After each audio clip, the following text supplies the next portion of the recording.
Fire and tsunami is coming to Manila. Earthquake from magnitude 8. And God told me, it's because of their idols. Sinabi ni Andy na nakita niya sa pangitain ang isang kapistahan kung saan maraming tao ang nagtutulakan, humahawak at humahalik sa isang imahe. Ayon sa kanya, may mga mamamatay sa araw na iyon dahil sa kaguluhan. There's another festival coming in January. I saw people dying in the festival. Ang nakakatakot na hula ni Edgar Cayce sa 2026, sa gitna ng katahimikan ng mundo, marami ang naniniwala sa mga hula ni Edgar Cayce. Kilala daw siya bilang The Sleeping Prophet. Narito ang 10 nakakatakot na hula niya sa 2026 pang-10. Ang Pilipinas bilang safe zone sa malalaking cataclysms. Hindi niya binanggit ang Pilipinas ng direkta, ngunit sinabi niyang maraming bahagi ng mundo ang lulubog, lalo na ang Japan at malaking bahagi ng US coastline. Dahil dito, ilang researchers ang nagbigay ng interpretasyon na ang Pilipinas ay maaaring kabilang sa mga lupang mananatili, hindi lubog, at hindi kokontra sa natural na paggalaw ng lupa. Sa mga pinakakilalang interpretation na kumalat sa Southeast Asia na nagsasabing magiging refuge location daw ang Pilipinas, pang-siyam, ang malaking pagyanig sa mundo. Sa mga propesiya ni Edgar Cayce, ilang beses niyang binanggit ang isang global na pag-uga sa politika ng mundo.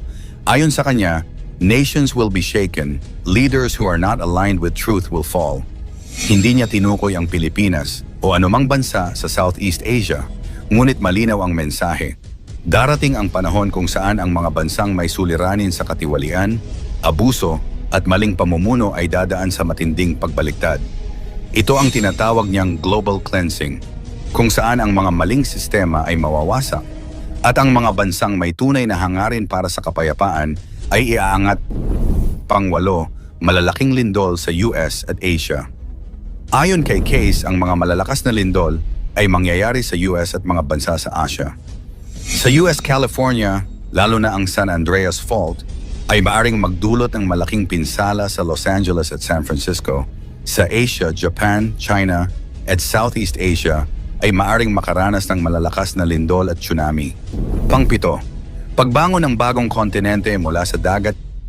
Isa sa pinakakamangha-mangha niyang hula ay ang paglitaw ng bagong kontinente mula sa dagat. Ayon sa kanya, ito ay maaaring mula sa Pacific Ocean o paligid ng Atlantic Ridge na nagre-representa ng muling pagsilang ng mundo. Ang bagong lupain ay simbolo ng bagong simula, kung saan mas balanse ang ugnayan ng tao sa kalikasan at Diyos. Pang-6, pagputok ng malalaking bulkan. Sa 2026, posibleng magkaroon ng mega eruption sa ilang malalaking bulkan tulad ng Yellowstone sa US, Mount Fuji sa Japan, at Mount Vesuvius sa Italy. Ang sunod-sunod na pagsabog ay maaaring magdulot ng volcanic winter, pagbagsak ng temperatura, at kakulangan sa pagkain. Ngunit ayon kay Cayce, ang mga ito ay bahagi ng Earth's cleansing at simbolo ng paglilinis ng kasakiman at kawalang respeto sa kalikasan. Pang-5, matinding pagbabago ng klima. Ang mga dating malamig na rehiyon ay maaaring uminit at ang mga mainit na lugar ay makakaranas ng kakaibang lamig. Ang matinding pagbabago ng klima ay hindi lamang pisikal kundi espiritual. Isa itong paalala na ang kalikasan ay tumutugon sa kasakiman, polusyon, at kawalang malasakit ng tao. Ang pagbabago ng klima ay magtuturo sa sangkatauhan na magbalik loob sa kalikasan at mamuhay ng mas responsable. Pang-4, pagkagulo sa ekonomiya ng mundo. Ayon sa kanyang mga readings, darating ang panahon ng pandaigdigang economic crisis. Ang mga bangko, stock market, at merkado ay maaaring maapektuhan ng sabay-sabay na pagbagsak. Ngunit ayon kay Cayce, ang crisis ay magbubukas ng daan sa bagong anyo ng ekonomiya na nakabatay sa kooperasyon, pagkakaisa, at espiritual na balanse. Pang-8, paglitaw ng mysterious disease. Isa sa nakakakilabot na hula ni Cayce ay ang pag-usbong ng isang mysterious disease. Ayon sa kanya, ang sakit ay magsisimula sa simpleng sintomas, ngunit kalaunan ay magiging komplikado sa neurological at respiratory system. Ang tanging paraan upang labanan ito ay malinis na katawan, isip at espiritu. Mapapansin na ang mga taong may disiplina, tamang pagkain, at mataas na espiritual na kamalayan ang makakaiwas o mas mabilis gumaling. Pangalawa, pagtaas ng espiritual na kamalayan. Isa sa pinakapositibong prophecy ni Case ay ang pagtaas ng spiritual consciousness. Darating ang panahon na maraming tao ang magigising sa katotohanan na ang buhay ay higit pa sa material. Ang pagbabagong ito ay magreresulta sa Age of Spiritual Enlightenment, kung saan ang pagmamahal, pagkakaisa, at malasakit sa kapwa at kalikasan ang mananaig at ang ating number one. Simula ng New Era. Ang pinakamakabuluhang hula ni Case ay ang simula ng New Era o bagong panahon. Ito ay yugto ng malalim na pagbabago sa moral, pisikal at espiritual na aspeto ng sangkatauhan. Bago dumating ang bagong panahon, darating ang serye ng krisis. Lindol, baha, pagbabago ng klima. Ang nakakatakot na hula ni Perez D, ang paghatol ng Diyos sa Pilipinas. Ayon sa kanya, ang Pilipinas ay kasalukuyang dumaraan sa paghuhukom ng Diyos. Ang dahilan? Because of idolatry, sabi niya. Masyado raw maraming Diyos-Diyosan at dahil dito dumarating ang mga kalamidad, lindol, apoy at pagbaha bilang babala ng langit. Pang-sampu ang hatol ng Diyos dahil sa mga Diyos-Diyosan. And like I told you, that is why God is judging the Philippines right now. It's because of idolatry, matindi ang pahayag ni Perez. Ayon sa kanya, hindi na raw nagugustuhan ng Diyos ang labis na pagsamba sa mga imahe at rebulto. Hindi ito tungkol sa relihiyon, kundi sa puso ng mga tao na mas nagtitiwala sa bagay kaysa sa may lalang. Sabi niya, God is no more playing games. Pang-siyam, 2 lindol sa Cebu. Too much idol in Cebu. There's been 2 earthquakes in Cebu ayon kay Indy, 2 lindol na raw ang tumama sa Cebu bilang paalala. Ngunit hindi pa rito nagtatapos. May paparating pa raw na mga sakuna kung hindi magbabago ang mga tao. Binanggit pa niya na ang mga ito ay hindi simpleng natural na pangyayari, kundi bahagi ng mas malalim na spiritual shaking. Pang-8, sakuna sa Tacloban at sa Maynila. Another disaster is coming to Taloban City, then another one is coming to Manila. Binigyan din hindi ng babala ang Tacloban na malinaw niyang tinutukoy bilang Taloban City at Maynila. Sabi niya, magkakaroon daw ng sunog, tsunami at panibagong lindol sa Maynila. Fire and tsunami is coming to Manila. Another earthquake of magnitude 8. Nakakakilabot kung iisipin sapagkat ayon sa kanya, ang mga ito ay senyales ng pag-alis ng proteksyon ng Diyos dahil sa katigasan ng puso ng mga tao. Pang-7, pagyanig sa Davao. Another earthquake hit Davao the other day. It's because of their idols. They don't want to repent. Sinabi ni Perez na pati Davao ay hindi ligtas.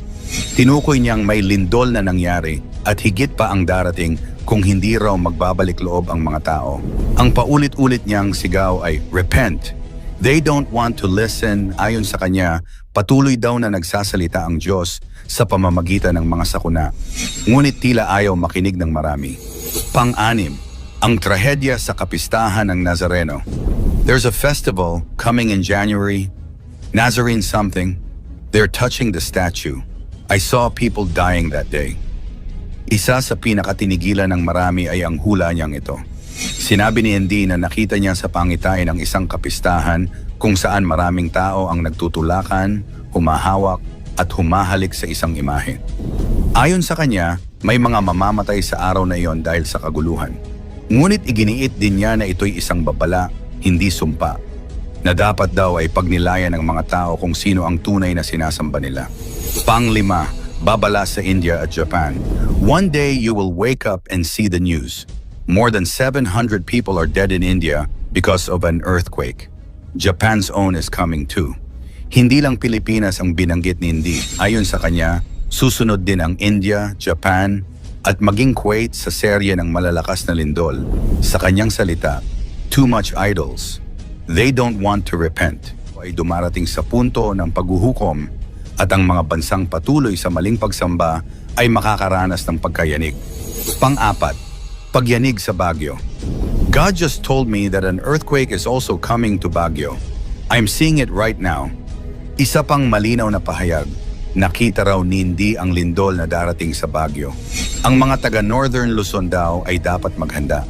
Tinawag niya ito bilang earthquake number 2, kasunod ng mga nauna sa Visayas at Mindanao. Number 3, sunog at lindol sa Maynila, Manila. Get ready for fire and earthquake too. Ayon kay Andy, makakaranas din ang Maynila ng malawakang apoy at lindol. Hindi raw ito basta babala, kundi isang paalala na dapat nang magsisi ang mga tao bago pa mahuli ang lahat. Sabi niya, "Let me bring volcanoes, earthquakes. Let me tell them that I'm not happy with them." Ito raw ang paraan ng Diyos upang muling gisingin ang bayan. Pangalawa, ang pagseselos ng Diyos. God is jealous. Too much idol. Too much idol. Madalas inuulit ni Indy ang katagang ito. Ayon sa kanya, ang Diyos ay mapanibughuin. Ibig sabihin, nais niya na siya lamang ang sambahin ng mga tao. Kapag napalitan ng rebulto o kayamanan ang sentro ng pananampalataya, dito raw nagsisimula ang puot ng langit.